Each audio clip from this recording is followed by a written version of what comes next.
Weddings are supposed to be that one special day in your life when everything is supposed to be perfect, yeah, no.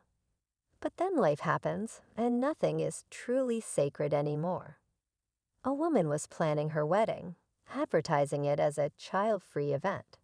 However, two of her three sisters had children. This didn't seem like too much of a biggie, but the youngest sibling pointed out that they are still family and more or less volunteered to babysit. But that also meant she wasn't going to the wedding. And then drama ensued. The story goes that this one woman was set to get married soon and was thus planning her wedding.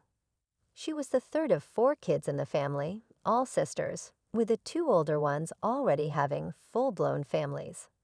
And then there was the youngest one who was married, but was child-free.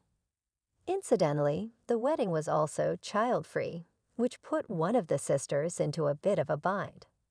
Among everything else that was happening in her life, she just didn't have anyone to leave the kids with for the wedding day. This seemingly irked the youngest sister something fierce.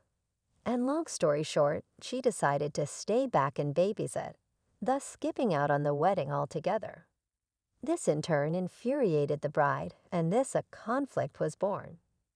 While there were some nuances, the whole conflict seemed to revolve around the fact that 1. The sister is aggressively child-free, and 2. The wedding was child-free, which meant that some family members technically considered children were excluded from what is more or less a family occasion.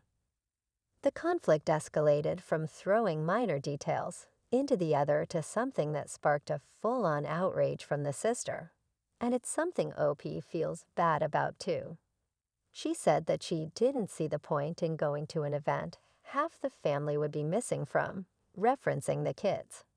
She also added that the kids are better company than her sister. Did I mention they weren't on the best of terms as is?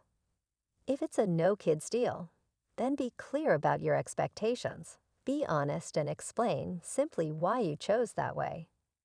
Overly complicating the explanation might lead to parents trying to make you change your mind and make exceptions for them. If it's the case that you're only allowing specific kids to come, don't forget to communicate your expectations for the kids, what the ground rules are and the like. In other words, clarity is key here.